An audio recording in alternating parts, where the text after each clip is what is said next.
Hello, and welcome to A Way with Amanda Ann. A Way is a podcast designed to give you the mic to record your story. In whatever stage of life's journey that you're ready to share, we want to know how you found your way. We are all of us coping, ever changing and evolving, searching for answers. Your story could save a life or enlighten a mind that has been left in the dark. By normalizing brokenness and highlighting the paths that have led us to healing, we take back the reins. We pay it forward. Let's face the stigmas that isolate us and talk about our journeys together. Today's guest is a longtime friend of mine, Elizabeth Ward, who has bravely joined us on episode 2 of the A-Way podcast to share her grief story in honor of her boyfriend, Colton Davis. On the morning of September 24th, 2022, Lizzy found Colton unresponsive in their home on the kitchen floor. On September 28th, Colton passed away after being in the ICU and on life support just 8 days after his 29th birthday. This sudden and tragic loss sent a shockwave through the fitness community in Evansville, Indiana, but left Elizabeth feeling isolated in grief and coping with the complex trauma of his dying story. Her beautiful retelling of his life and her ability to use his life as a means of mourning is something we can all learn from. But I hadn't seen you since freaking years. years. Your show. I feel like was the last. Show. Yeah, Yeah. it's the show. And yeah, I remember it was just a really weird, that time frame was really weird, but you were starting to really get into, to bodybuilding then. Like that, you were really starting, like that was like you were getting Yeah. serious. Yeah. Yeah. Yeah. That's funny. Because I was working with Tyler at that time. Okay. So that was like I what, remember 2019, 18? 19. Okay. 19. Your show was 18, Yes. I Okay. think. Yeah. And then 19. Yeah. Because it was like a year exactly, I think, honestly, since I'd seen you. Okay. Yeah. That's so And you crazy. joined Tyler's team. Does he have a name for his team? Yeah. Built by Betson. Built by Bedson. Okay. Yeah. And he's got a pretty Yeah. big team now. Yeah, even coach wise too. He's got 3 coaches under him. He's got his wife, and then that awesome Brown guy who does really good. And then he just hired another figure competitor that he just turned pro last year. Who's just started out as a lifestyle client, and just like she progressed so well that she started competing and I went pro, know. Girl, I'm so afraid Crazy. if I jump back on. If I jump back on as a lifestyle client for somebody, I'm just going to go right off the deep end again. And I'm just going to be like, It's I'm going to hard. be in a suit on stage, just like, how did I get here? Yeah. It's going to happen. I have my suit. I still have my suit. Oh, do you It really? still Oh has my God. little tan stains on it, like the little memories Oh. still Oh, I'm embedded. keeping mine forever. I'm keeping it. It Oh, was yeah. so expensive. I'm keeping it forever. I know. I've gone through waves of being like, I should sell it. I'm like, no, I'll keep it. No, no. I feel like that's the one thing like that kind of doesn't make you want to compete all the time is the money for me. I mean, like I love the process. Like the process is the Process. best, but like Yes. just like the uh The frick, money. it's so expensive. Yeah. It's like, unless you're on the stage, like you're not getting any. Yeah, yeah, Yeah. exactly. Yeah. Yeah.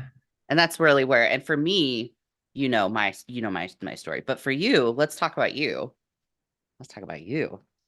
Are you going to go, Um are you wanting to compete again? not for a couple years. Okay. Right now, so we Okay. literally just Very cool. yeah, not for a couple years I'm proud of because you for that. You're going to grow yeah, and like I want like I definitely am of course very passionate about it, but I'm realistic in knowing that I have a lot of growing to do. okay. Like when Okay. I actually, you know how you get lean for the very first time. You're Yes. not as big as I never thought I was big, but like you're definitely not as big as you thought you were, even, Yes. Right. you Yeah. know? Oh my gosh. Yeah. So it's like I have a lot of growing to do, especially like my glutes are definitely my weakest spot. Like my second show, I feel like I was just pancake, like Hmm. nothing. Hmm. And it's like I don't want to bring that look to a stage. I know it would be the same thing if I were to compete this fall or something. I would look nearly the same, honestly. Okay. And so my focus is just I want to keep learning. I want to keep learning about my body. I want to keep like learning as a coach. You know what I'm saying? Like all these other things. And financially, I would rather put the money towards education right now, or like what have my business, just not me myself competing. I have a lot of growing to do in between time. So proud of you for that. Yeah. And I feel like there's no rush. Like what I mean, like what am I, Yep. my goal isn't my goal isn't to go. It never has been. Okay. Like it's never been Okay. like when Tyler mentioned it to me, when Tyler mentioned it to me, when I went and saw him maybe like 3 weeks out from my first show, he's like, would you want to go to like Nashville? And I was just like, no, like I don't want to do that this year. Like I'm not, I knew then I wasn't ready. Okay. Like I'm like, no, I want to go and I want to like be so confident when I go into a big show like that, that like, like I got this. Yeah. But I knew then that I was not at those girls' level. Like, no. Okay. So I don't want to, I just would never want to get it like off of like, oh, there just wasn't a good competitive line that Yeah. show. Yeah. You know, Yeah. like That's kind of, yeah, you are just saying all the right things. I Yes. mean, that's truly how I feel though, like Yeah. you know me, like I'm Yeah. just like, I yeah, wish I had your brain when I was competing. I mean, but you were right there though. Like that's different. You were like right there. Yeah. If I would have done a national show last year, I would have like fifth Yeah. hole. I only had like four girls on the stage though. You know what I mean? Yeah, So but I didn't have a large lineup against well, I me feel like because of physique my class height. is never very large, typically, Yeah. Well, because right? I'm because of my height, the 5'7" Oh, and a true. half, Yeah, the that's five true. seven, 5'8" crew. So Yeah. yeah, so it was a short lineup for the uh Mhm. group. But anyways, not enough about me. What I'm happy about is hearing you say that stuff because, you know, people get greedy. I got greedy. And it sounds like you aren't, it's not why you're doing it. So, I, it's weird to say this, and I kind of feel I I don't know. I don't know how I feel about this, but like, or how people would take this, but I didn't actually enjoy the stage. I okay. don't know if I told you this, but I was It's right. deathly terrified. I wonder if I wonder how many people do. Like, I was but terrified of this truly thing. for you, I believe you. Like I know you did not enjoy that. I know Girl, it. I didn't post any of my stage shots because I'm not smiling. I was so scared. Oh no. I need to see these. I struggle with that. And that's another reason. Mm, One of my goals for the next time, whenever it is that I compete, is that I want to be able to go up there and truly enjoy myself okay. and really feel confident, because I could tell you that even as I won my classes, I could stand in the middle and be in the box, in the center box where everyone wants to be. And in my head, I was thinking, I'm so fat. I don't know how I'm in the middle. Like I swear to you, that's what was going through my head. Like I had no idea how I got there. Wow. Like I don't know what, like I couldn't see what anyone else saw. Damn. So therefore I wasn't very present. I Mm, wasn't very, um, I wasn't confident at all. Um, and that's just something I have to work through and work on. And I don't see much of a point to compete if you can't stand up there and be proud and confident of what you're bringing to the stage. wow. And so it's definitely something mentally that in that sense that I have to work on, you know. So Yeah. yeah. So, Gosh, you and I we were so similar when we first met. At least I thought so, but I hear you talk like that, I realize now as an athlete, um, you are so much different than I am in that sense now. Because when I first started competing, of course, I loved to train like you did, right? We had that in mhm, common. yeah, We trained like animals. We were weird. We were mhm, weird yeah, together, and yeah. we loved it. And we could have been in the gym for hours. Like Mhm, we were not the normal girls. And yeah, that was for sure. great. But I never realized this whole time, just hearing you say that, it feels like this has been for you, not just like a physical growth. Like for me, it was such an ego thing to get up there and Mhm, like I had something to prove. So there was, mhm, to me, like the bodybuilding, I was learning about my ego. But for mhm. you, it doesn't feel like that. It's like you're building your confidence by building your body, if that makes sense. Like Yes, I had too much of it. I and don't. you, Well, it's like you're creating that, you know. I don't you know how to say explain. that about your experience, and that's obviously like how you feel, but I didn't see that in you. Like I didn't see that you were ever had like an ego or over I because and I can say that because I'm not attracted to those type of people. Like you know That's me. Like true. That's true. I wouldn't have like wanted to You be would have around, hated to me be if I honest. Like was I right. don't like yeah, It's true. I guarantee you I it would have been hard to connect with you. Maybe I'm just looking at myself negatively then. Yes, Okay, I think you're being a little harsh on yourself because fair. seriously, I didn't see that at all. Like, or I wouldn't have been so inspired by you. I would have been like, oh, that girl is like full of herself. Like, yeah, she She's looks good, but like, well, I don't want to be right. around. That's why I But loved you is like yeah. you were I knew that you were training for a reason. Like, Mhm. and there's those girls out there like I see them on Facebook and on Instagram like the girls from Indiana, there's a couple of them like Yeah. Katie Clemente. Yeah. She's, They're yeah. yeah, like they're training for a reason. Like you can watch Right. them and you can see them. Like they're not there just to Yeah. like, you know, Yeah. Be seen. right. They're And I not there think to for be me, I seen. think I went back and forth through it. I think just because of my mood disorder, I think that might be where I'm coming from is Right. my identity was so like wishy-washy during that time. Mhm. That might be where I'm coming from with it. That could make sense But because, for yeah. you, like watching Mhm. you go from the Mhm. girl I met at Fit Stop Yeah. That's so crazy. and you were like, I want your legs. Yes, I remember that. Yes. And now you have Yes. like like you have legs. Like I remember Yeah. messaging your coach. I messaged your coach when you Oh, were competing I and I don't was think I like, knew this. her legs. Like I was like DMing him. I'm like, what? How did you her legs? Like your legs Oh came yeah. in and like Yeah. I Oh, we were seriously was scared there for a bit. We were scared there for a bit, him and I were, because yeah, because we couldn't kind of I don't well, you like know dry how out. females yeah, well, females, their lower body is always the stubborn part, right? Yes, yeah. Well, and then I'm trying to think how many weeks out we were, but we found out that um I do not do well with egg whites. I have eaten egg whites in my meal, That's right. yeah, And you had for years, like indigestion. literally for breakfast for years. And then we took that out, and it was like so much better from there. That's Like just great. everything just rolled. But because that was throwing a ton off, like all of my digestion was thrown off from that. Okay. So that, and then we kind of got the ball rolling after that, and it was I like remember everything you were came like together freaking out. finally. Yeah, and I thought it was cool to see, from first show to second show, Hmm. like how much lean I was able to get. Hmm. That was cool. That was really cool. Hmm. That was fun. You were dry, like Yeah.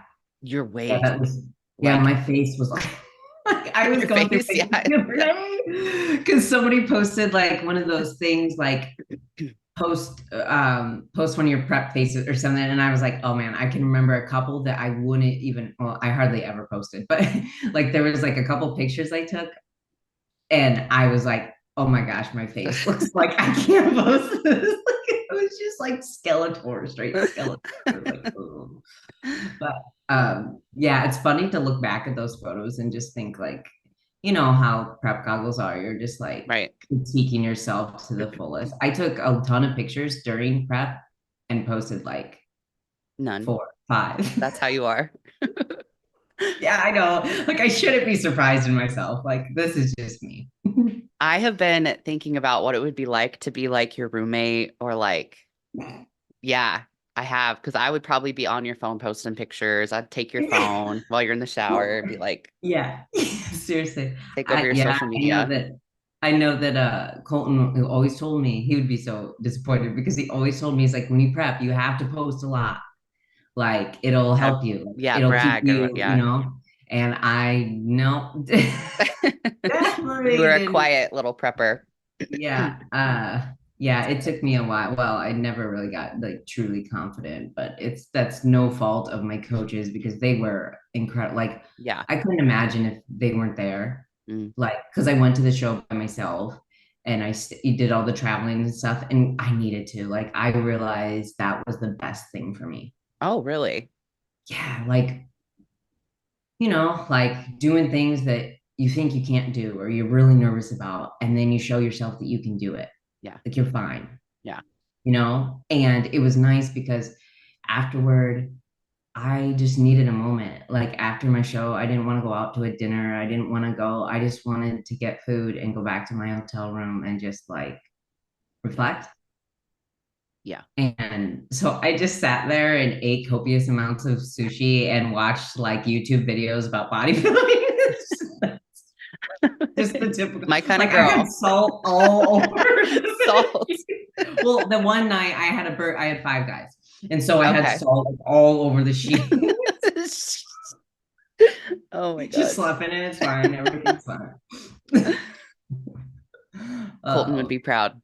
yeah, he would have been proud because Yeah. five guys, what's weird is that I would never get five guys with him because like he would get five guys and I'd like want a different like I always thought it was too fast foody. Mm, Like I was like, I want to like a burger from like a Longhorn or something. mm. I don't know. And I was very judgmental against Five Guys. And then Tyler put it in my like that's what he would refeed me on. And so the first time I ever had Five Guys was in prep, which is like the weirdest thing. Like, oh, Of course, right? When you talk about hey, Colton, the cat, Andy. Hi. say Hi, hi. baby. Hi, baby. He said, He's I heard so you say cute. Colton, so I had to come say hello. Oh. But yeah, so yeah, Five Guys doesn't miss ever. No, that's funny. So now you're hooked. Yeah. Yeah. Yeah. So after the show, you got a ton of sushi.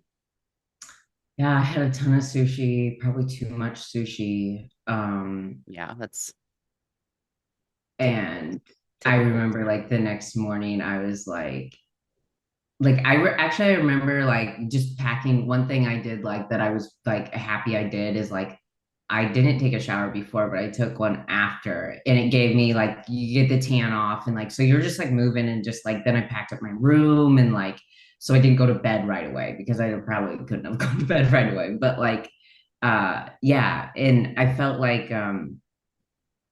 after the show I I still stayed on my routine because like I think when you get in prep you get in such a good routine and you're loving it. Like you Oh my love it gosh, and yeah. you try to stay on that. I tried to Yeah. stay on that as much as possible. Hi. Yeah, like waking up in the mornings and doing your cardio and like all like it's man, it's such a good like Let's go right now. yeah, I seriously we're just about to but yeah, I don't know. Uh it was an experience, after my show I didn't go off the rails as much as I thought. I was nervous. I was nervous because, I knew that the Colton's 1 year of passing was coming, about the time that I would be kind of coming off that high of competing Mm, and at that same time. And I was really nervous. hmm And so I tried to make goals for myself and and I did pretty well doing that. I had a couple, instances, but it was just like Tyler always makes me feel comfortable to tell him, That's great. like, and I've never like felt like I need to lie. I would usually text him the next morning and just be like, look, this is what I ate. Like, I did some extra cardio, and he'd be like, that was the worst thing you could do is do extra cardio. Just get back on, you're fine. But he always is really good about making you feel like you can be honest with him. So I didn't feel like I struggled too much. Um, just here and there, I felt like I had, and it was more so I noticed more emotional than anything. It was when I would get anxious, Hmm. or I kind of call it like self-sabotaging. Yeah. you know, Yeah. you just get You kind of know. like thinking about things and you're just like Oh, yeah. getting these negative spirals Yeah. sometimes, and you're Hmm. just like just anxious, Yeah. and you kind of almost like black out, like you're not even you're not even there, and you're just yeah. Popcorn at the movie theater, blacking out. Yeah. But this is Yes. different. This is like, Yeah. It's like never satisfied too. hmm, So, post show, you for could eat sure. It's everything. like the ravenous feelings that you had that you probably, especially you, I know you, Yeah, like no, I didn't ever. Yep. you put it somewhere else. Yeah, You yeah. Like compartmentalized that, and now it's I never even felt like that was an option. It's right. not, That's who how you you are. are You for just sure. get so, Yeah. and then you get a taste of it though, post show. Mhm. And I did fine in between shows. I was a little nervous about that, but no, that was not a problem. And then after is just like, yeah, you'd have those moments where you could. Mhm. So I turned into like a rabbit. I ate so many veggies because I those think I were, remember you telling me this. oh my gosh.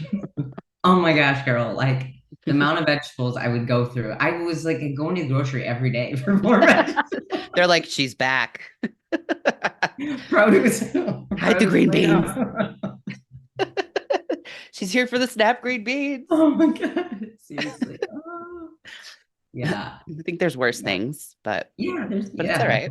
At least you're aware that you had a problem. Yeah. Yeah. That's the first step, The honestly. first step. Yeah. So what inspired you to leave your corporate job? What was the inspiration to finally leave that job and then move into coaching and the health and fitness? It's kind of difficult it started with, like I personal trained back in Indianapolis Hmm. and when I lived in Indy. And I just remember I would train in the mornings clients before I would go to my job, and I had to be at my office 9 to 5 job. It wasn't 9 to 5. I had to be there at 7 a.m. But so I had to wake up really early and train clients. And I just remember on my way after I trained those clients, and I had a 45-minute drive to get to the office. It was euphoric. It was like I was on top of the world, just like helping people, getting up early, like helping people start their day on an amazing note. Like, like they are always just so like, it's just, I knew then that that's what I was meant to do.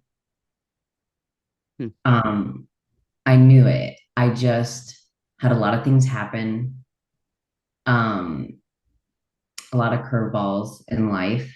And so when I moved down, moved down to Evansville, and years later, I in Colton trained and things.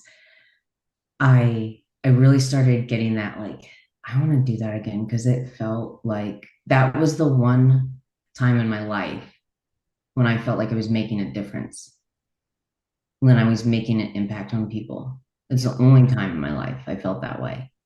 Like I felt like I mattered to, like I could help somebody. Hmm. Um, and I've never, whenever I've been in a job, I've never ever felt like I'm helping in any like significant way. I'm doing my job, I'm there, like I'm doing the things, but what I don't know, like I didn't have a purpose. I felt there was nothing for me there. Um, and so something that Colton and I wanted to do, and we spoke of this just like um, days before he passed, was we wanted to work on getting me into full-time coaching. At that time, we only had like 3 clients, I think, it was just part-time, just like they would do their check-ins on the weekend type thing, right? But I just loved it so much. And you could tell like when I was like making like I could spend hours like making, which it takes me forever sometimes because I'm so particular and I'm so like everybody's is different and everybody, like I'm so into it and I love it. That he could tell that. He just knew how much I loved it, but I was scared to make that jump. Yeah. And I think he never wanted me to just jump and then get scared and so like I think we were just going step by step, but that was like our ultimate goal, right? Um and then in losing him, I remember thinking, not that this was like my main priority at that time. I remember thinking, that's never going to happen. Mm. Like, I'm never going to be able to do this without him. Mm. Like, because he was the person that made me feel like like he believed in me in a way that I've never had anyone really show belief in me. And um, it was almost when anytime I was doubting, he was like, why couldn't you? Like that was his attitude. Mine was like, how could I? And he was like, why couldn't you? Like, why not you? Like, what do you mean? Like, this That's is awesome. for you. Like, this is what you're meant to do. Like, I see you when you're doing it. Like, this is like you're happy, you know? Hmm. And uh so I remember after he passed, I was like, well, that's not, and I just went back to my job and just, Hmm. did put my head down and did the thing, and then I went through prep and um I did something that was prep was another thing that we set out to do that show and um we set out for that exact show and something in my head, it's weird because I don't know if I thought I could do it. It's weird because I didn't really, I don't even know if I thought if I could even see myself on stage because that was the biggest thing that terrified me. But knowing that like I would do it with him and he'd be there backstage with me and like, like that would have like made me feel comfy, like I felt like more confident with that, right? Hmm. Um, so it's kind of weird because I think I went through most of the prep not really just doing the thing, like just like I don't know how I'm gonna get up on stage. I have no idea because you know me. Like I think most people don't really realize how like shy and like Mm. how much I don't like attention on me Yes. and how easily I'm embarrassed and like just not very confident at all. So that was like something that like I don't really think the entire time. I was like, oh yeah, like I'm totally gonna do this. Like I was just kind of like, I guess I'm just doing it. I don't know. Just going about this, right? Mm. Obviously giving it my full 100%, doing all the things, but I think I numbed out a lot of prep. I I think in order to, get what I needed to do done, I just had to put my head down and do it, Yeah. and rain or shine, you just go through it and but I think circling back, I think it showed me that I can do Yeah. hard things that I never imagined that I could do Yeah. myself. um I really didn't, because you know me, I wanted to compete since like 2018. I remember sending pictures to you in the in the gym locker room flexing. They're so embarrassing. because I was gonna do physique or something. I don't know what I thought I was. Like you truly inspired me. I was like, oh yeah, I'm doing it. But anyway, so yeah, since back then, and then just so it taught me that I can do really hard things.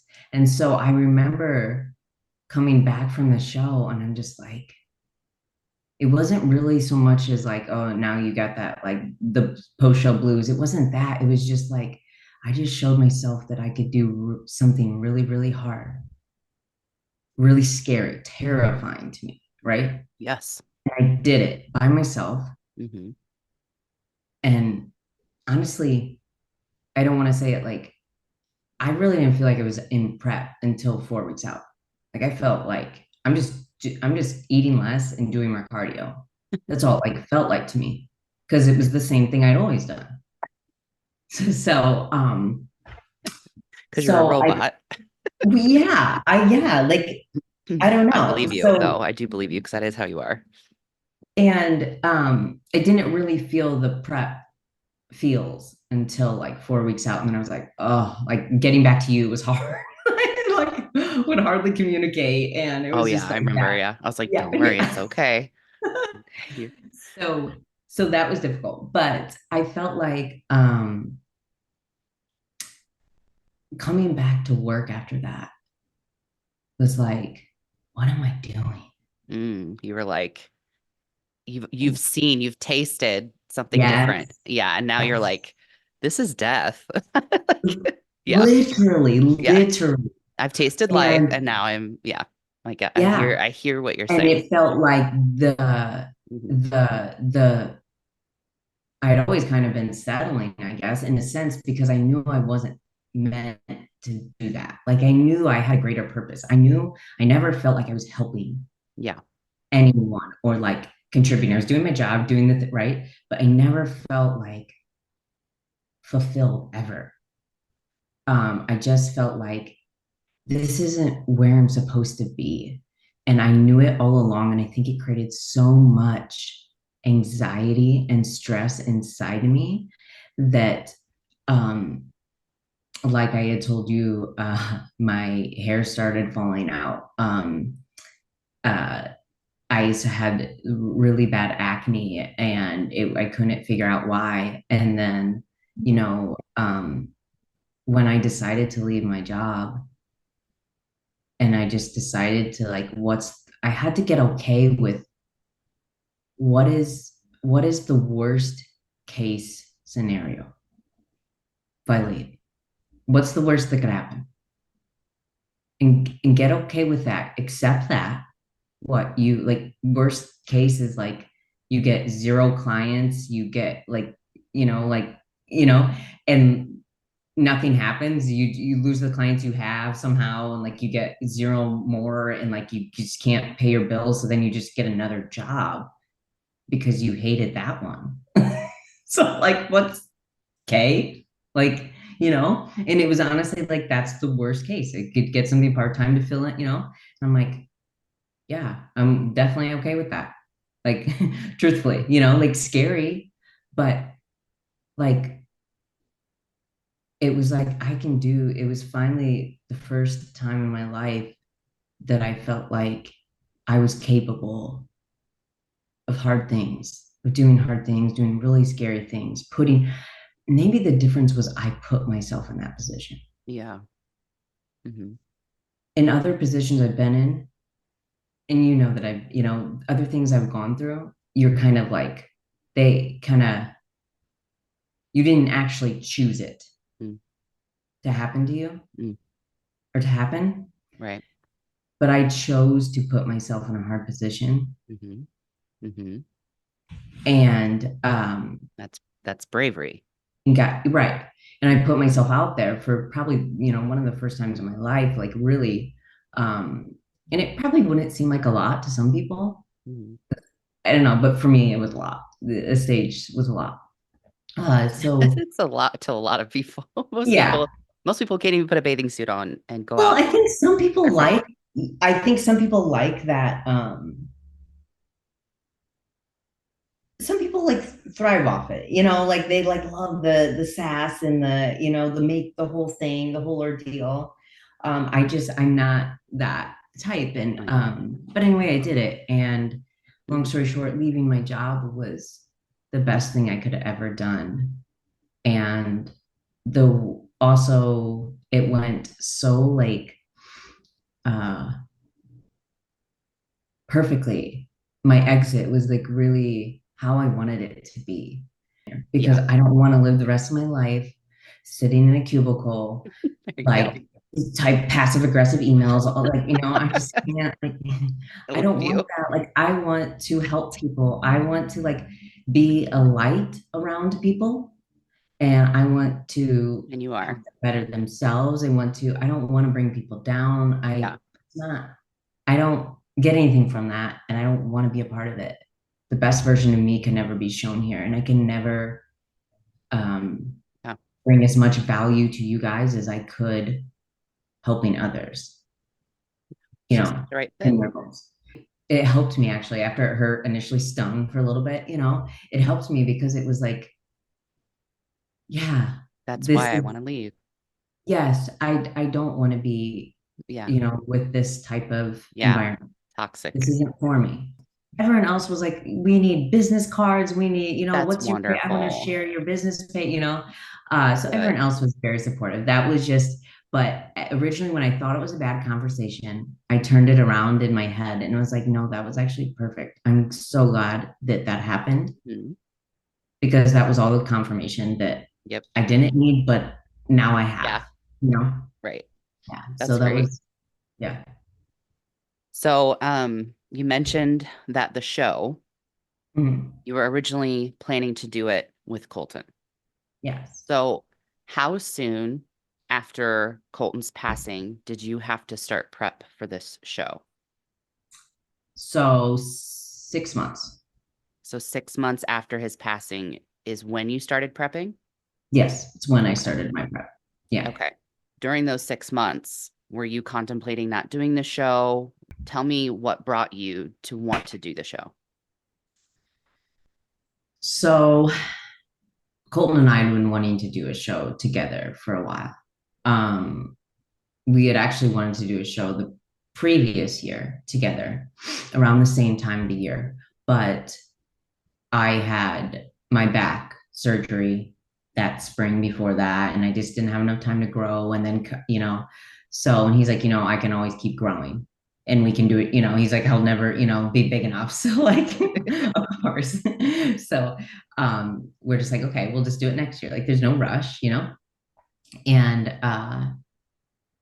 I honestly wasn't planning on competing forever. I thought I would just do a show with him and kind of like a bucket list, but kind of, I don't know, just like something I've been working for a long time. It wasn't just like random, but it was the one we wanted to do together. And I actually knew I was going to do it um, when we found out Colton's fate. And I, and that he wouldn't make it. Um, I actually talked to Tyler on the phone, and I was sitting in the waiting room at the hospital, and uh, we were just talking, and he's like, "Whenever you're," I distinctly remember him saying this. He's like, "Whenever you're ready, you just take as much time as you need. Like whenever you're ready, we can get back at it. Like don't worry about it. Just like know I'm here. And whenever you're ready to, uh, you know, check in with me or get back on plan, you just take your time." And I just remember telling him, I was like, no, I have to get back on it. Like I know, like, like I knew that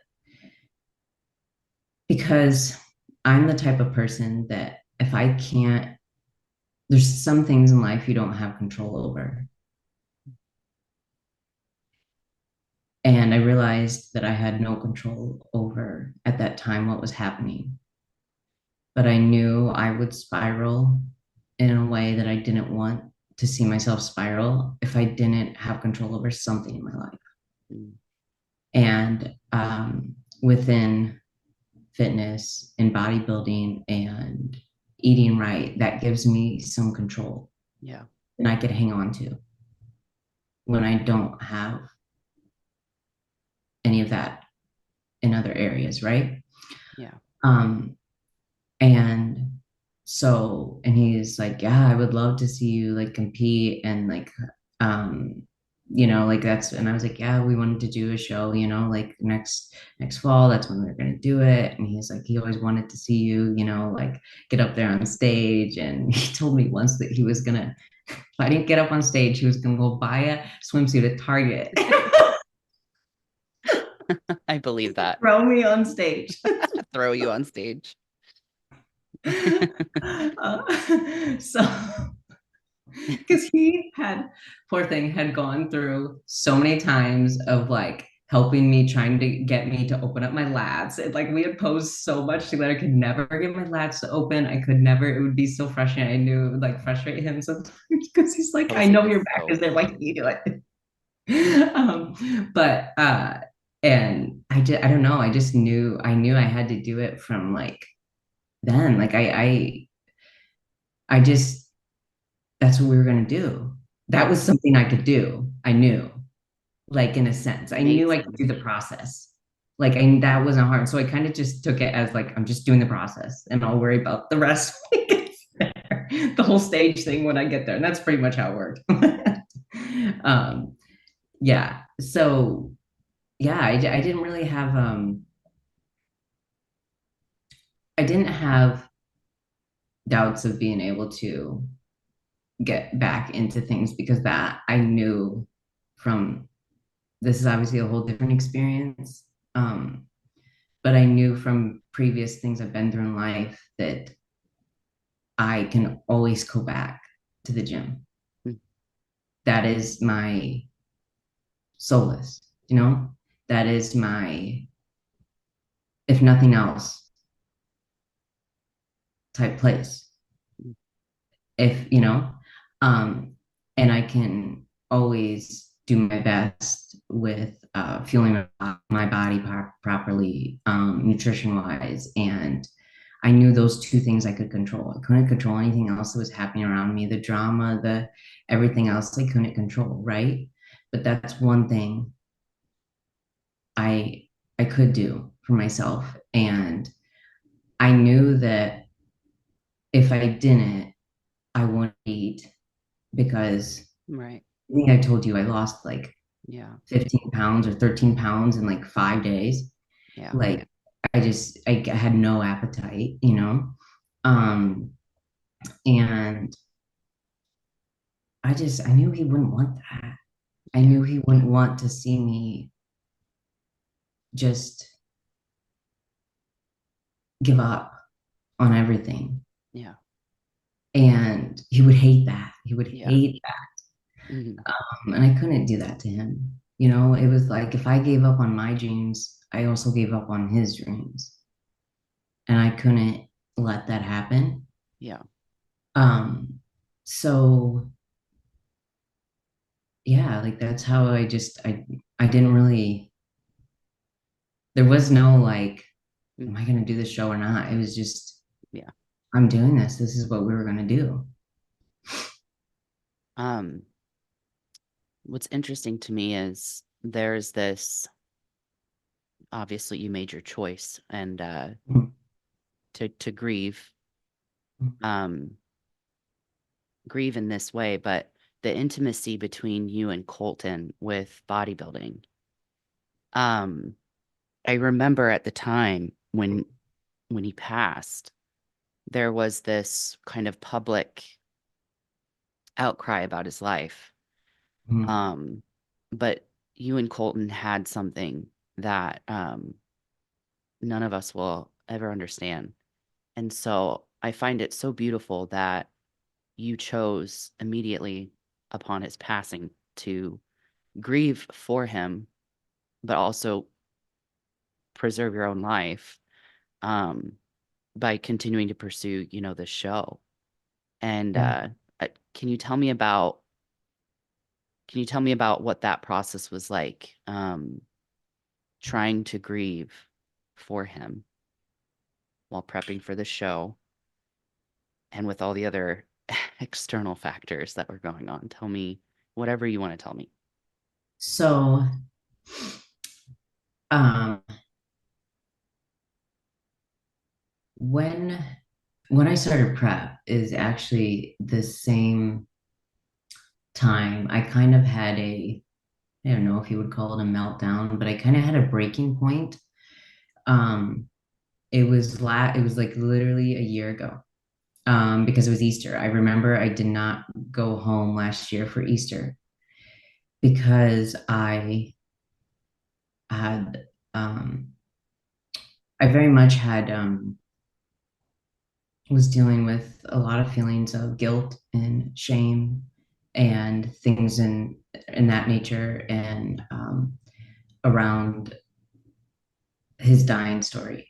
And I felt like even in a room full of loved ones, like everyone was looking at me the way I looked at myself as the reason he was no longer here. And I would get so anxious to be in rooms of people because I felt like it worked like it was I always have had a problem with creating boundaries in my life, being able to create boundaries for myself, like healthy boundaries. Mhm. Um, Not just shutting people out, but like healthy boundaries. I've always felt selfish to do that. And something she taught me was it's not selfish, it's self focused.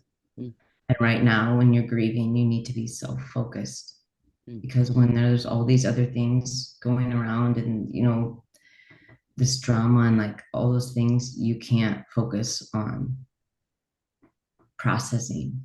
Yeah. Not only, and when, not only processing Colton's death, but first you have to begin processing the trauma within Colton's dying story. Yeah. And that's what has and still, that's what did and still has been something that's very um, hard for me. Yeah. And it still is. And I kind of come to the conclusion, I don't know if I'm ever going to like that part of it, all of it, but like grief in general, you don't ever get over it. Like you just carry it always, right? But even the trauma of, and I'm not one to use the word, like throw out trauma a lot, but it truly Yes. is. Yeah. But it it's something I couldn't really process the grief because I couldn't even get over or process the the trauma of his dying story. And one thing I do think, not really a regret, because none of us are prepared for this, right? None of us are prepared for a loved one to die. Right. Um, Right. and I think, especially at Colton and I's age, Yeah. I mean, Right. you Think don't about it. think about that, right? Right. So I think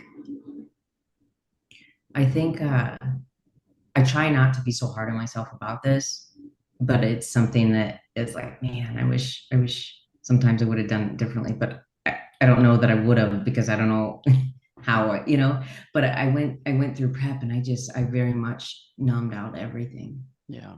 I numbed out everything. I Yeah. don't, I didn't cry for a long time during prep.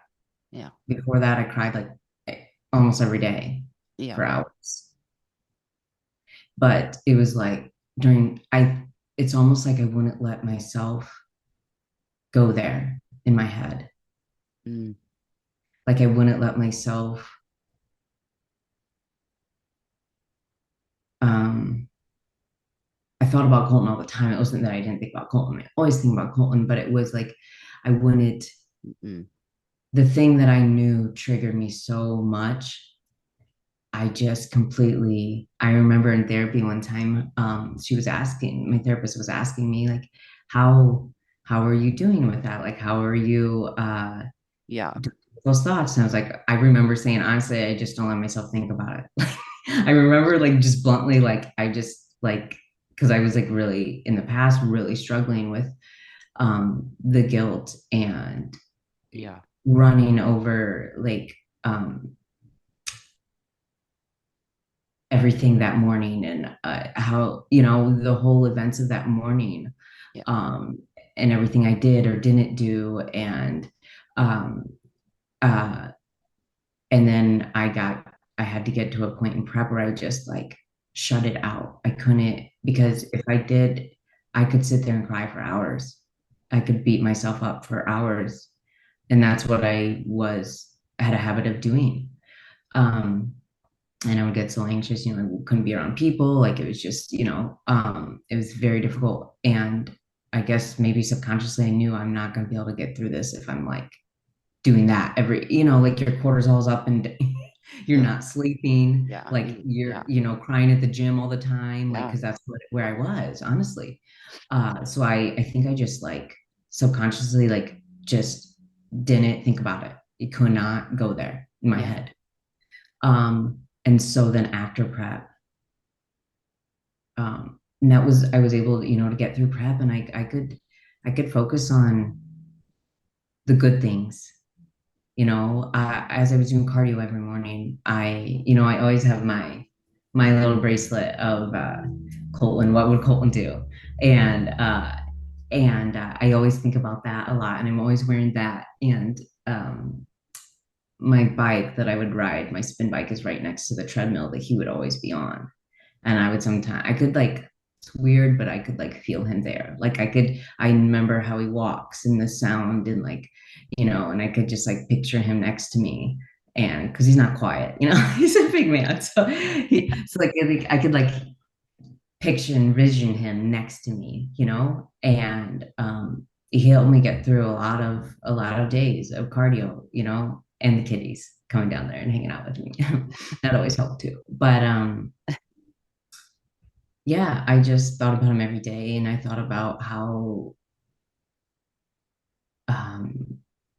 thought about how fortunate I was, and I am, to have had his love and the belief that he had in me, because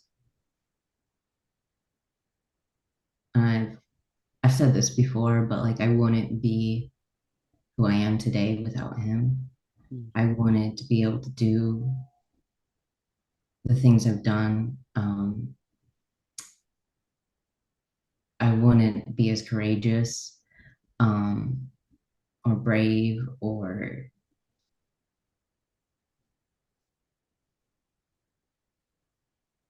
I wouldn't be as probably empathetic either. You know, all these things um, I couldn't have done. I wouldn't be where I'm at without him. Mhm. Like, and I just know that when I was prepping, I would, you know, like be doing my hour cardio and I'd just be thinking if I was ever like a little bit tired or anything like that. I just remember watching Colton go through his prep. And I remember how tired he was. He would get up in the morning and he had clients really early. So he had to do his cardio before his morning clients.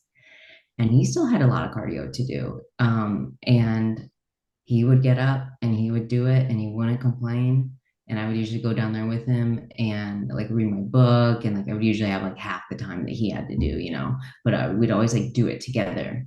And I'd lay on the couch and read my book and he would be doing his cardio and then I would like join, you know, and I just pretended that's what it was, you know.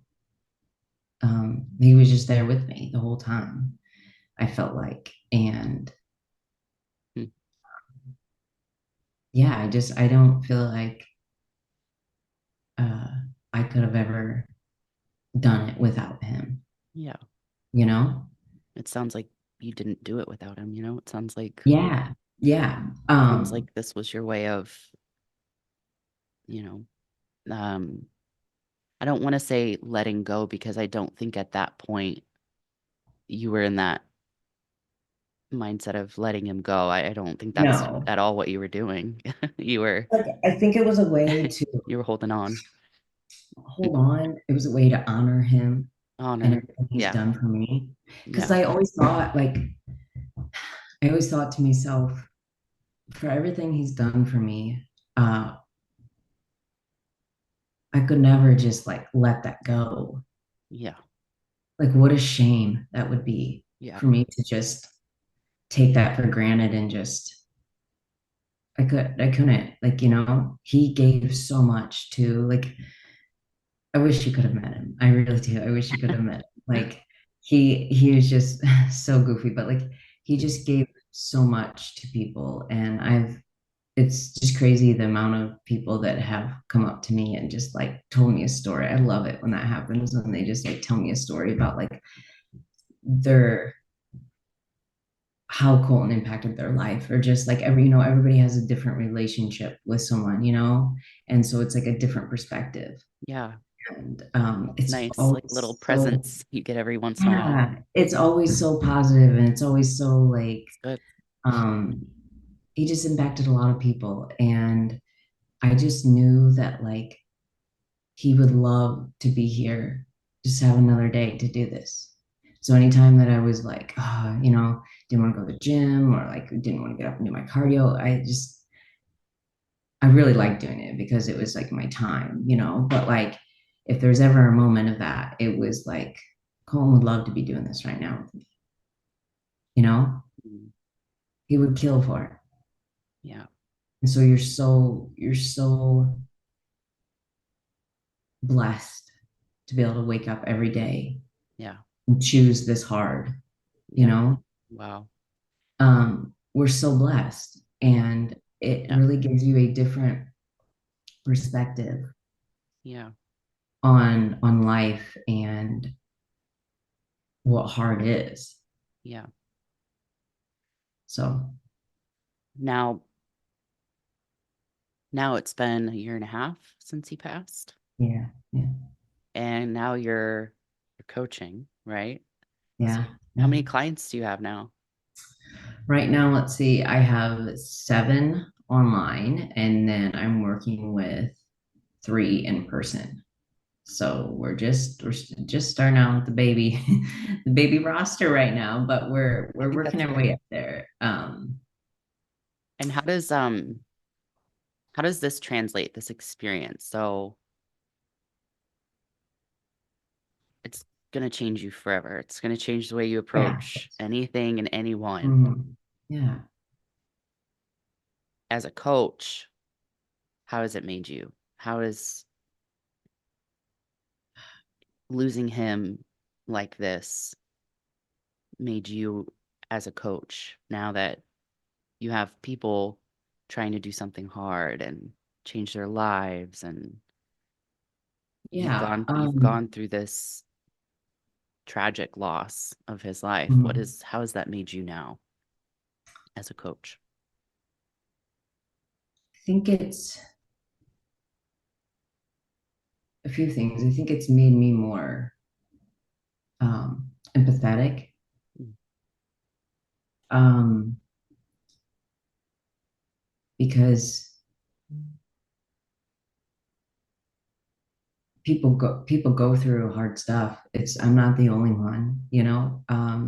People have there's hard things in life, and there's stressful things, and it's also you have to realize that not everybody has the same exact goals as you. And all I'm here to do is meet you where you're at and help you to get to where you want to be Mhm. at the end of the day.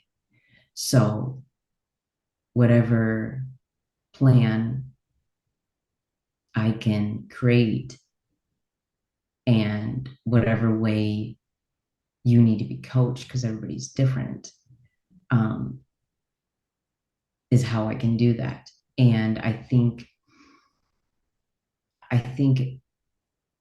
losing Colton has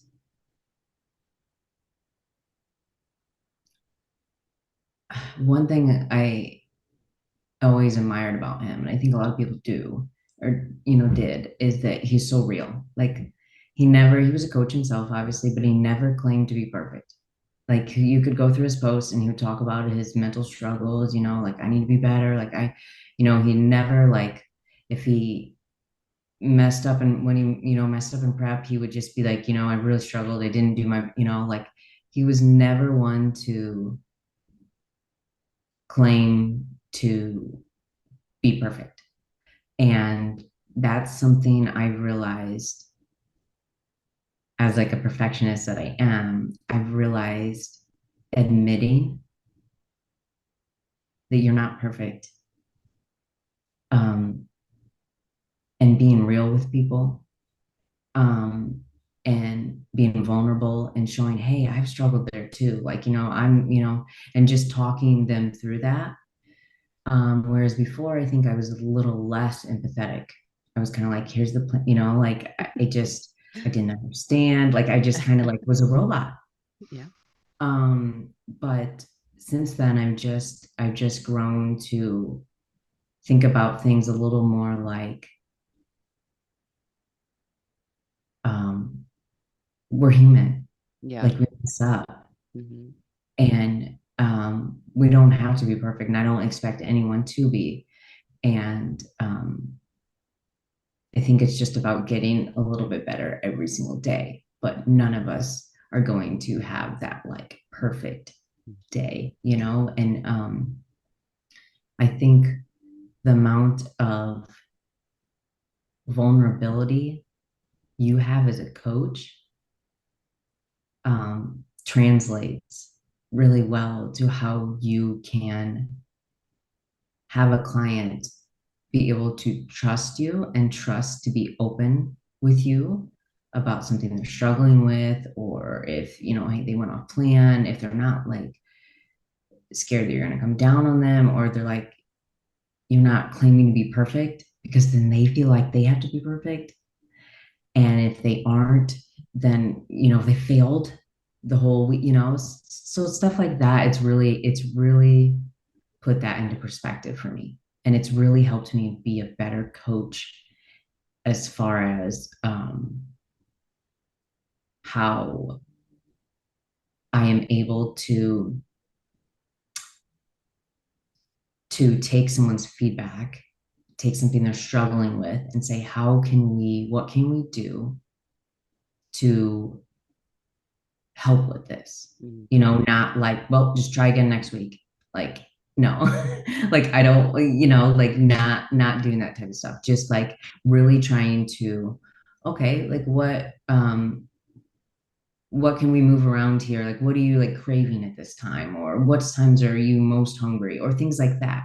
I think you have to be realistic with people, of course, but like at the same time, there's tons of things I think I've learned, um, different ways that people need to be coached, Hmm.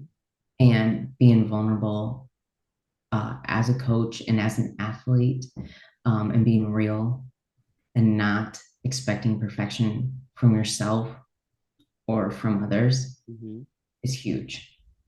Yeah. I wonder how many coaches are in therapy, because Yeah. I guarantee you, not just Yeah. what you've been through, but I wonder how many coaches have therapy like you have had, because it's going to make you much more self-aware and how you approach different personalities and what they're going through. And And it makes you, I think, when you're so hard on yourself, it's really makes it easy to be hard on others. yeah, You know what I'm saying? Like yeah, uh you don't mean to be, but you kind of just like you have these standards, right? yeah, But being able to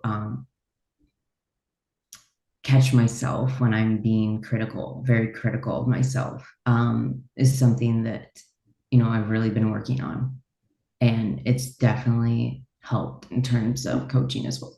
Yeah. that's good. Mm. Yeah. And you've been in therapy for 2 years now, you said? A year now. Yeah, a year. 1 year? Okay. Well, that makes sense. Sorry, a year. And mostly working through the blame and shame and guilt aspects Yeah. now. Okay. Yep. Okay. You're still working on that. Yeah, that's Okay. a that's definitely something that's like a work in progress because I think I found so far that it's like just when you think you're making a lot of ground and you haven't really had those thoughts for a while, or they come back, Mm, and then it's kind of like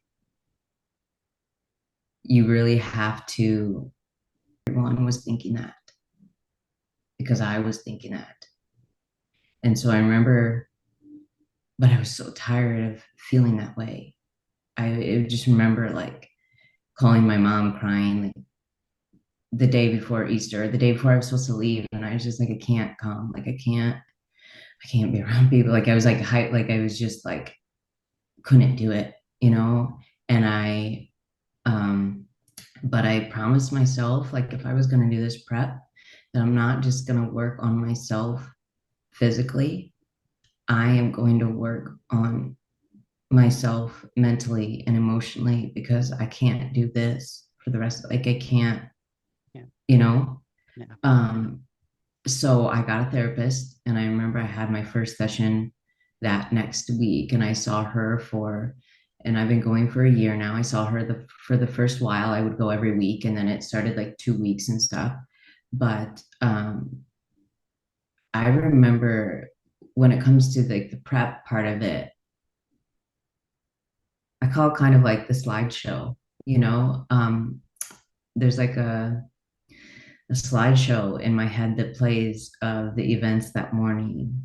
Um, when I found Colton, and it replays in my head of like the images and like I remember, you know, almost not going downstairs to do cardio because he wasn't gonna come downstairs to do cardio, and I was like, oh, I'll just do it later, you know, like all these like things I could have done or not done, and just wishing you could go back and wishing you could turn it all around, and all of these little things, and it kind of makes you feel a little crazy, you know, God.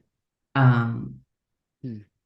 because you feel like in your head you could have changed the circumstance or the, you know, the outcome. um and so being able to accept that you did all you could with the tools that you had at the time is very difficult in that stage. Yeah. And I think uh I think there's a lot of I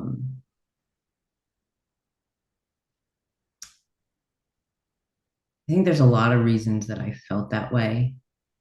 um different people said different things. There's rumors, you know, and it was really hard to hear at the time. I not so much bother with it now, like thinking about what other he said, she said things. But at the time, it was really hurtful to hear that people could think that I didn't do my best to save him. Um, a man that like I planned to spend the rest of my life with and I loved with everything in my heart. Like that really, really hurt. Um, and it was, you know, people that just wanted to have a story. They didn't know anything. They just wanted to like have something like they were a part of, you know, like it was just something like that. And it was just, It's um, but yeah, it was just, not even worth their time. yeah, I think that, um, not being able to save Colton was one of the hardest things that you'll ever have to accept. And um, and saying that you know, I think when people like it's not your fault and it just, you know, it just didn't, there's no way I think if other people, if they were in the same circumstance, wouldn't feel that way. I think it's a human nature to feel that way. Yeah. Um, and uh, that was something that was very difficult. I remember feeling very, very alone because if I talked about it, it felt like you're going to hear this. Like I didn't really ever talk about it except to my very, very close friends, which is about two people. All of two people. So, but if I did, it was just like, I don't know, there's nothing anyone could say, right? It's just one of those things. What are you going to say? Like nothing would make you feel better. Not like you. It wasn't your fault. Um, I remember feeling that way for a really long time, and it was really difficult. Like I remember just like coming home from work, and I would just like cry, like because even coming home from work was like I came home from work every day, and Colton was home, so that my heart would sink every time I'd get in my car to drive home because I knew the reality of the situation. Mm. It wasn't going to be there. And that was like, it was kind of like you lose him all over again every single day. Mm. That's what it felt like. Mm. Um, Jeez. but I remember, I remember just feeling very alone, like nobody could understand me, like nobody could relate to me.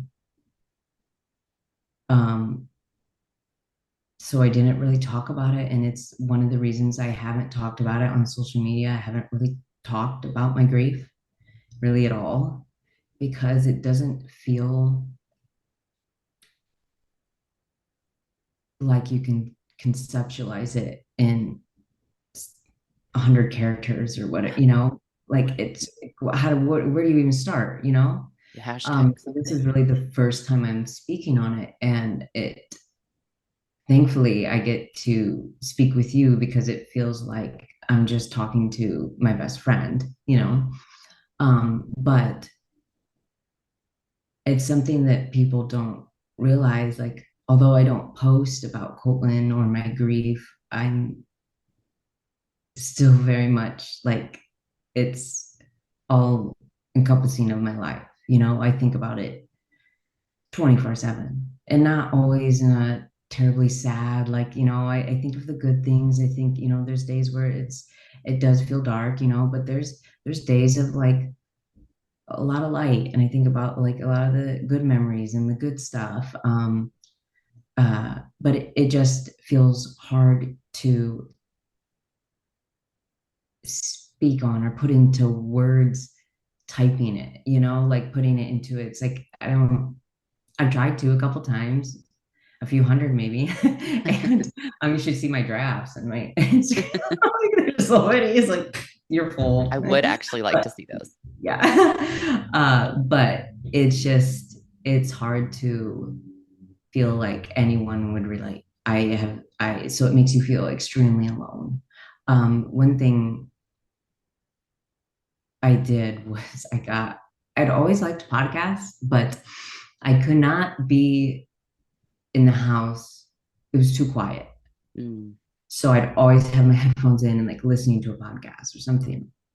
And I remember um, listening to a podcast. I think it was this summer, maybe.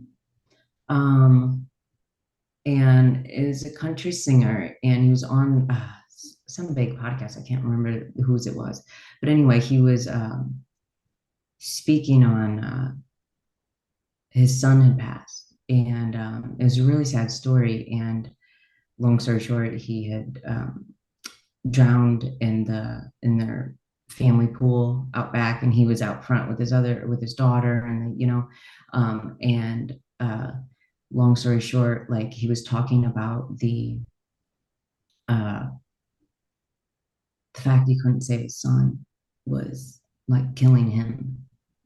That was like he felt like his one job. It's your one job to do, right? Um, and he couldn't. And he talked about, and this is what really hit me to like, and it really like pulled me to like, I want to talk about it, but I don't know how. Mm. It was because he mentioned, he mentioned, he went out on stage, like he's tried getting right back into singing, having shows and concerts and stuff. And uh, the first one, he got out on stage and he said it was awful because it was like he felt like everyone that came to see him was thinking, how could you not save your son? Because he was thinking it. And I just like was like, that was the first time that I felt like, oh my gosh, like I'm not crazy. Like this is normal. Like you're not alone in this. Like this is how it will probably feel. Like you're not, maybe you don't have to feel like this forever, you know? Um, Mm. and that was the first person or anything I'd heard of like that's how it feels. Like you feel like because you're thinking it, everyone's thinking it, and so you can't go anywhere. You don't want to be in front of people. You don't want to like, and it's even doesn't matter if it's like people you don't know, people that like absolutely love you, like your family. You just feel like they're all thinking that how did you not like it's your fault, like you didn't save him. Mm. Like they're all the voice in your head. Mm. Um, and they're all whispering at you, like, how could you not save him? And that was really moving to me. And I almost messaged him because, but I thought he would probably never see this. But, so I didn't. But it was, it was, it was really eye-opening, and um, it was like one of those like pivotal moments, you know, like it Yeah. was like, wow, I'm not completely alone in this, you know. And I don't know, so I just hope like even by talking about it, Yeah. it made me want to talk about it. Good. I never knew how. I never knew Mm. a way, a format, a platform, you know, because I don't think writing about it for me, it's just like too hard for me to do that. Mm. Um, but it helped me a lot just in that little story. It helped me feel not so alone in a time that I felt nobody understood what I was going through. Like Yeah. not my mom, not nobody could grasp it. And that was really, I guess, touching to me. And he has since turned to Christ, and I don't think he any longer sings. He just felt he wasn't, Mm. that's not where he should be. So he's turned to Christ, and Mm. he went through some really dark times with it, you know, and I related very much to those too, Wow. very much. And he has since turned to Christ. I don't think he's doing the singing anymore because he's more passionate and more feels more called. Feels like he can help more in this area that he's in now. Mm. And something he did say was, um, when you can't forgive yourself, God can forgive you. Like, and that was something that I've kind of held on to because It's beautiful. I don't know if I'll ever forgive myself or Mm. feel like I don't know. I Yeah. don't, I don't want to say never, but it feels like you'll never like not think, what if I would, you know, like it's hard to imagine not feeling that way. Um, and maybe I will, but I just know that God forgives me. Yes. And That's right. uh, so yeah, that helped me a ton to Mm. hear that. And so I guess putting my story out there, um, I just hope that somebody hears it. Um, and I don't, although I hope no one is going through it, I know there are people that are. And I hope that they can take that from it, you know? Yes, it was Yeah. beautiful. Yeah, I think I love that you mentioned God's forgiveness. Uh, I was hoping we would talk about spiritual warfare in terms of, especially the country singer. Let me look him up really quick before I go into that. Granger Smith. And he has a book with his son. What is it called? Oh my gosh, it's like river, I think. Okay. And I think that's his son's name. Wow. And I need to read that because I bet I would really like it. But the story was just so touching to me. It was just like, I can't even imagine, and I'm not a parent and I can't imagine. But it was just like, that was exactly how I felt. Yeah. Like, although it's not a stage and I'm not looking out 1,000 people, whatever, I literally felt the same way going into rooms that knew of Colton, knew about, this is exactly how I felt. So I'm glad that you mentioned Granger Smith because I was hoping you would say something about spiritual warfare because the sound of, hearing other people, the thoughts of other people maybe pointing at you or somehow blaming you for his death. Mhm, And you're feeling so isolated by, I mean, this tragic, essentially, it would be categorized as a freak accident, mhm, and mhm, we've heard of these stories, you've seen them, but you never think you're going to go through it.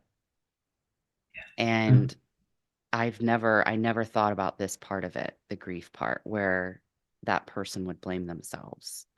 mhm, And when you were mentioning that you felt isolated by it, I already know you're going to feel that way because you're introverted mhm, and you live mhm. an isolated life because that's who you are. But Satan's favorite job is to make us feel like we are unworthy Yeah. and that everything that happened is our fault and that Mhm. everyone else is against us. It's his favorite thing to do. And so when you mentioned Granger Smith's story, I was like, oh, here we go. Yeah. So I'm really Yeah. excited. I'm gonna have to look up his Yeah. story. I'll link Yeah. it. I'll link his story to this YouTube video Yeah. Yeah. so other It people was it can was watch. it was really touching. It really was. Okay. I'm gonna have to watch it now. I'm so glad Yeah. you mentioned that because I was like, I really hope she's gonna acknowledge Yeah. Yeah. God is the forgiver because Satan, he's gonna whisper that in your ear. Yeah. Yeah. And you constantly have to kind of have those little mantras in your head and those beliefs. And it's really hard, because uh and I think he uses our most vulnerable, Mm, you yes. know? Yes. He Yeah. knows your weaknesses. Yeah. He knows them. Mhm. Yeah, I think so, 100%. Because I could just be having just like this has happened so many times, but you're just having just like a great day and you're just having like things are going well, you're, being productive, you're checking your boxes right, and then the slideshow is what Granger calls it, and that's exactly also how I relate it. I'm like, exactly what it is. You just start going through that morning, the images and all the things, and they're all very like Mm, what you could have done different, or like what you didn't do, or like just picturing yourself not being able to help him and just feeling helpless and like, and then you go down the spiral of, self-hatred and just like, I just remember, and I try not to be, and I don't talk about this because I never want it to sound like morbid or anything like that. But I just remember, and I still have these times when like I just, not so much anymore, and definitely not as frequent, but I still have times when you just like, why wasn't it me? Like I just wish that it was like I living with the guilt and shame is so heavy at times, uh, that you're just like, you don't want to be here, you know? And you know me, I'm not one to like, but it truly is something that's like you feel like you can't escape it, and it feels like it's just an everlasting, never going to go away.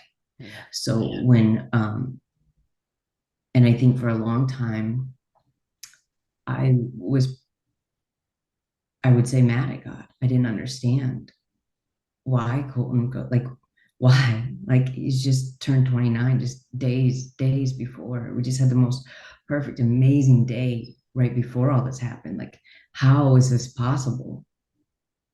Like, we had all these plans, like how, like he was like just becoming everything I think he was wanting to be his whole life. Like, like just at that brink of like really turning to that next level, being a coach, and just like our relationship, just everything, his bodybuilding, like everything was just going so amazingly. And then it's just gone, like just like that. And it was just so, there was a lot of anger there, you know? Yeah. Um, and you're just, it's hard to believe God can let those things happen, you know? Um, And so I think for a while there was a lot of anger in that. I mean, I'm sure Satan loved that because you're Yeah. over here Yeah. angry at God. Of You're course. also making it also feels like everything's your fault and it Mhm. was you're to blame. And then he gets to step in, Mhm. and kind of do what he does best. So it's kind of like that perfect storm of like making you'd be like, I just don't want to, this isn't worth it. I don't want to be here anymore. And I think this is probably sounds very and maybe silly to some people, but like I think some few things that really held me together were as silly as it may sound to some, is like our cats. Like honestly, like I mean, those were like Yeah. there was times I wanted to be with Colton. Like I just wanted to be where with Colton. And I would think, what about the girls? Like really, like what about them? They lost their dad like that. I mean, that was like we aren't the cat parents that just don't hang out with their cats. Like some people just kind of like like we're like love our kitties, like obsessed, like you are with your like Yes. obsessed. Yeah. So like like at first, Ayla would like go in every room and like look for him and like, it was like a whole thing. And Oh, like uh so and I think at times it sounds silly, but you just hang on to anything. yeah. You Yeah. have to. You have to hang on to anything that like makes you feel like there is purpose for you here. Yeah.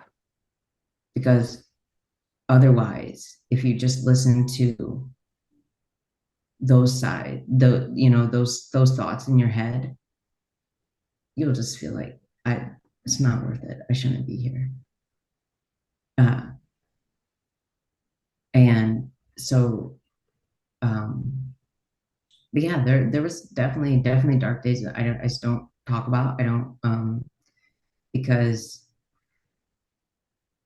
I guess it kind of felt like again, who's gonna understand this? Mm, Like it kind of you just feel so unrelatable. yeah. There's a podcast I think I mentioned to you. I don't know if you've seen it. It's similar to the story of Granger Smith, the 1090. Have you seen the 1090 Yes, podcast? yes. I think I listened to a couple episodes, at least one I remember. I saw him speak at a conference in Utah, and Okay. I'd seen it's so interesting how God works, right? You talk about your purpose and you talk about it's and then if you really are watching how Satan works, if you learn how to watch how Satan works, you Hmm. become a lot more powerful in your own life because we become so Yeah. helpless. We Yeah. become so helpless to his schemes. And Yeah. I am on girl, I things that you were saying Yeah. made me tear up because Yeah. um I love you so much, but I can relate to some of those thoughts and I understand how you Mhm. felt. And I'm proud of you because I know the strength that it takes to pull yourself out of those thoughts. But what I know about you is that even though you're introverted, um, you still have a strength to you. And I'm proud of you because, um, the faith in God, right? Even though you were angry at him, you're still here and you chose to do that and you chose to find purpose and use Colton's life and honor him by being a coach and bodybuilding instead. And even though people said stupid things, but Yeah, I think I think just it was kind of odd because I think just how impactful Colton was in the community. So everyone kind of like more so thought they knew the story or what happened because, one rumor, you know how it is, the telephone game. And it just like in reality, I was the only one that, you know what I'm saying? I was the one here. And it's just like, it just got spread to a million different like stories. And then, everybody wants to kind of have that like inside scoop it's or a good something. point. They want to have a story to like tell whether it be correct or not. It's just kind of like how human nature is, I guess. And I remember this happening with other Yeah, bodybuilders, right? yeah, yeah, Remember the other bodybuilders that would yes, yes. and people would create these stories and Mhm, disrespect the poor mhm. women or the husbands of that bodybuilder. They're disrespecting that family Yeah, by making up these outlandish rumors about the loss of their life. yeah, Just let the person grieve, yeah, you know? yeah, yeah. I think you learn a lot. I've never been through something someone this close, passing to me. And especially like, that wasn't kind of natural, like, like my grandparents, like that's something that's just kind of in a way you're expecting that. You kind Yeah. of see it, Yeah. there's Yeah. a Right. process you get to process a little before. This was just very sudden and there was no just complete world flipped upside down type thing. But I uh sorry, I forgot where I was going with that. um I I just feel like it was it was a lot to I think I was in shock, for a long time there, but I do remember something I want to point out is that yeah, like I knew from, like I remember sitting next to him, aside him in the hospital and holding his hand. And uh, I just remember thinking when we knew what was, he wasn't going to make it. I remember thinking to myself, and I didn't know what to really like make of anything. I just remember thinking, you have to use this. Like you have to like find something in this Yes. and make you a better human and Hmm. do something. Do anything. Like you can't just have this happen and then not Mhm. learn something, not take anything. You have to do something with this. That's all I knew is Mhm. that like I knew it was going to be the hardest thing. I remember sitting there thinking like this, like I just knew that right? But I was like, I have to like, and I didn't know what it was going to be. I know that. Like I remember just sitting there just being like, I have to do something with Yes. this. Like I have to figure it out. I don't know. What would Colton want? Like, Yeah. what are our dreams? Like, what were our plans? We literally just talked about 48 hours ago, like what, all these things. Like I was just like, I have to do something, like, or else this feels like it was for, like Mm. it's just like, and that's just always been my thought process the entire year and a half. Like it's just been like, and sometimes it's a slower steps or smaller steps, but it's just keep Yes. moving forward. Like keep doing the things that you love, that you both love together, and keep keep holding his dreams alive. Like keep honoring him in every way. Like I heard something that was really insightful. It was like be more of what you loved about the person that you lost. Mm. And so all those qualities that I loved of Colton, I really try my hardest to implement more of those in my life, I love that. you know? Love that. Like, and there were so many qualities that were so like inspiring to me that I didn't really have, like I wasn't the things he was good at, or just the way he connected with people and the way he made people feel so important. Like he was never someone, I'm telling you, he's the biggest guy in any gym we would go to, right? And people would come up to him and he would always, always, always ask about them. The conversation would never be about Colton, Mm-hmm. ever. It would always be about, hey, what are you doing? Like, are you dying? Like, what are you, where are you at? How are you? How's your family? Like, it would never be about Colton. Mm-hmm.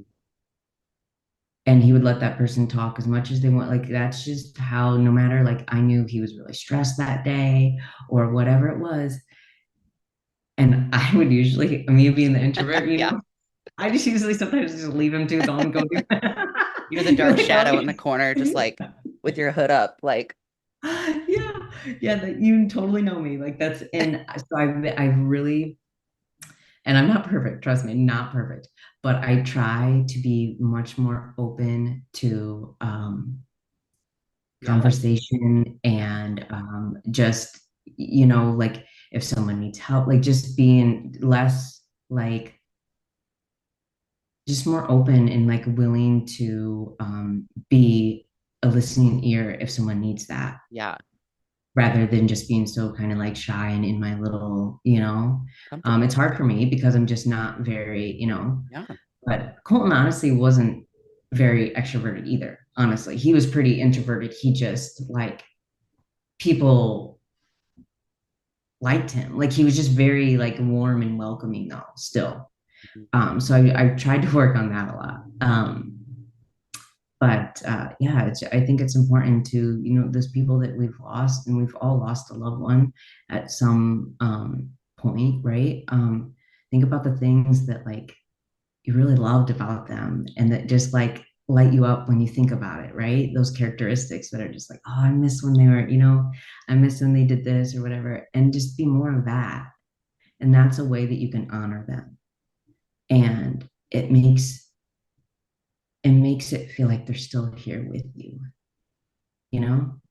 And I Yeah. think about that a lot. I think about I can I can take him with me wherever I go. We can go on all the adventures. He can just come right with me, because I feel like I lost the biggest part of me, like the biggest feels like hole in my heart, you know? But that also means that like I'm still with him. Mm. And so wherever I go, whether I go to the ocean or the mountains to see you, or like I can take him with me Mm. wherever, and we can still like live out our dreams in that sense. And that helps me. It helps me feel like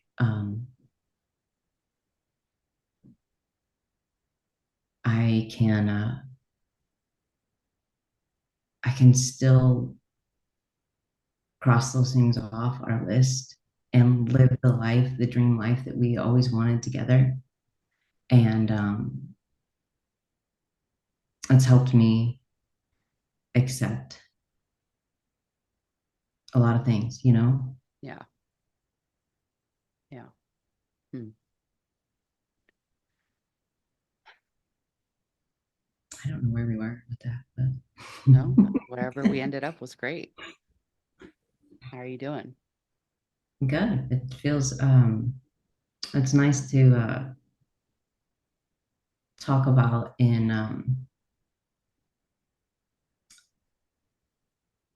it's nice to be able to talk about it um retrospectively, Yeah. you know? Yeah. I mean, Um you come a year and a half, and what I love is that you've not had I'll have to edit out what I said earlier about other people because I was such a fly on the wall during that situation. I was a fly on the wall when it happened and I flew down there. But I do remember the injustice of watching you grieve and then hearing what others were saying. And I didn't know anything about Colton. I just knew you. yeah, And yeah. so there's that like defensive, like, like That's your lioness nature though. energy. You're such a like mom. Yeah, yeah. Yeah. So I have to understand like people are going to be people, but you know, um, the grief part of watching you, like seeing you process that while everyone else was kind of publicizing it, not because not all of them were, with the ill intentions. People loved Colton. Hmm, hmm. I just think that with these tragic accidents, like we've seen, like Luke Sando, like we've seen so many bodybuilders just die, and because they are so iconic, whatever Hmm. type of death they had becomes, well, how did it happen? Everybody wants to know Yeah, because speculation isn't. Yeah, they're already this larger than life action hero, like action figure yeah, type, so everybody wants to yeah, know the details. And so it was just for you, it was like you're this introverted woman that needs time to grieve, and like everyone else is like wanting the details and like saying things that are hurtful. And so yeah, it was like I what I'm so happy about now is even though it's been a year and a half, to hear you talk about it and to give you the mic, it's like I'm so glad that we get to do this in this way. I'm so glad that yeah. I think life is so cool. it's great. And I think this is such a better platform because it's a long format, you know, and Yeah, I just think it's really hard. And I follow some like grief pages and things like that. So I like look at some stuff, but like I think telling a story is just very difficult for me anyway. I mean, some people like do it well and stuff, but for me, it's just I've tried literally so many times to make a post or just make a few different. It's so hard for me. I just can't conceptualize it and articulate it how I mean it to come across because you don't have that face to face. You can't, it just sometimes sounds like you're right, wanting sympathy or you're like, it doesn't right. come off, it just comes off like, I don't know, you know, and it's, so Yes, this is I just understand. like so much of a better platform and Yeah, way to do that, I think. it's Face to authentic face, and because you can get the emotion too of yeah, the individual, right? So what you're doing, I think, is amazing. And like I feel like I need to absolutely publicly thank you for, oh my gosh, like we hadn't talked in like a while. We just, we're the type of friends that we can go like a couple months without speaking and like just pick right back up. We're low maintenance is the word. Yeah. yep. But we are very low maintenance. And I absolutely love that about our friendship. Hmm. And we hadn't spoken a while. And I literally didn't even call you and tell you. I didn't like, it was just everything happened. So like, I didn't even know, you know, and you saw. And I remember a voicemail, there being like a voicemail or something. And I like randomly, like, I had so many calls, Yeah. like, and I just didn't like, I didn't even like, I couldn't take them. Like, I was Of just, course. when I was Yeah. at the hospital, I literally just put my phone down and like was there beside him and just wanted to like take every minute that I have left with him, you know? So I think I remember coming home one night or like something, and I had a voicemail from you saying, that you're so sorry, like you want to come and like, if you were gonna fly out, and I just like couldn't believe what I was hearing. So I was like, Amanda, like I didn't expect that at all. Not that like you're not that good-hearted of a person, like amazing person, but I just like I can't tell you what that meant to me. Like I can't even, because those first days were, oh, like so hard. Like I I don't even know. Um, but I remember something I do remember because I was going through our pictures, and I have pictures of you, and um, I have pictures of us from the day after you passed, and we were going on a walk, and to the place that Colton and I always walked, and we found this cat. We'd always walk on this path. We walked on the path like so many times, dozens of times, and we never a cat had never shown up ever. Not one of these times, okay? And we go on this walk, me and you, and this little cat shows up, and it's just like the friendliest, cutest thing. Didn't have like a collar, and we're just like looking around at people, and they're like wondering, like, is this their cat? And they're like, oh, looks like you guys found a new cat, a new buddy or something. And we're just like, so we have all these pictures of like us like holding the cat. Like, and I remember what was like what I remembered about that, and what I remembered, I could remember how I felt in that moment because I remember you posted a story of us, and I was either smiling or I can't remember, but exactly, but I couldn't repost it because I felt like I think you feel so much judgment. You feel like everyone's watching your every move. And if you smile, that means you're not grieving and you didn't care about Colton. And if you laugh and you didn't care about Colton, um, and if you say something this way, oh, like, and it was like I was supposed to be crying all the time, or like I didn't care, you know? And so I couldn't even, and I felt bad because I couldn't even repost it, but I couldn't because it was like me smiling because I was holding this cat. And I just, I remember that. And I remember like, I think about that. I'm like, and I feel for that girl. Like, I feel for the girl who felt like she couldn't even smile when like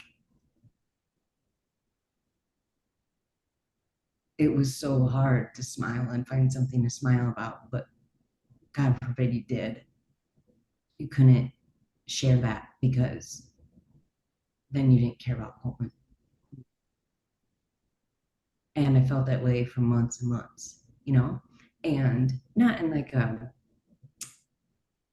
mean, it was just like, and that could have been just like in my head, that couldn't have, like, it wasn't like anyone said that to me. It's just, I think when it was this kind of public around here as it was,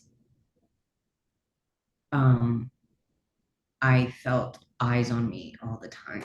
Yeah. And, and I think on top of kind of like the rumors and like feeling already guilty, could you imagine like feeling guilty and then posting a picture of you like smiling Yeah. or something? Like, Yeah. so it was just kind of like one of those things I remember like having those thoughts. And so being scared to show what was happening in my life, whether it be good or sad, um, was just, and I think since then it's been kind of difficult. Not, not Mhm. as intense as it felt then. It felt like everyone was like, but I don't know. And it's something I think it's kind of just could totally be in my head. It's totally no one's even like caring that way or like thinking that it's just you. Um, and the um, you and the feelings of like shame or guilt or things like that that kind of just resonate. But that I look at those pictures now and I'm just like, those would have been some really hard days had, I mean, they were hard regardless, but like you being there and the house wasn't, there was somebody else here because that was really hard, just like no one was here, and it was quiet and that was, but then you came for a couple nights and that was just, I just remember you being like, Lizzy, I didn't know you like to walk this much because all we did was walk. It's okay. I liked All it. we did, I feel like we walked like we just walked Hobby and and walks. just walked, just that's when I realized how healing walking or how healing walking is though, kind of Yes. just to get outside and just like Yes. move and just Yeah. like, but I also realized that I walk really fast when I'm Oh yeah. Oh yeah. You're getting it. You're getting it. but yeah, I remember that being such a like, oh my gosh, that like kind of like one of those things like I would never be able to repay you for like that for doing that because it was just so, man, that was just such a like, doesn't mean like you have Robbie, like you have a family, so it's not like you didn't have things to do. It's not like you didn't have responsibilities in your life that you could just like, but to do that was so amazing. Like, and I still think about that. I still think about um how much that meant to me, You do you it know? for me. Yeah, 100%. But I couldn't let it you be just alone. it was yeah, it meant a lot to me. Yeah. And I don't think I ever sent you this picture, but that cat, I was on prep and because I saw this picture the other day, I was on prep and that same cat showed I was walking and just like I would take like rest day walks, and just like try to keep moving, like Yeah. stay out of the house because I'm hungry type things.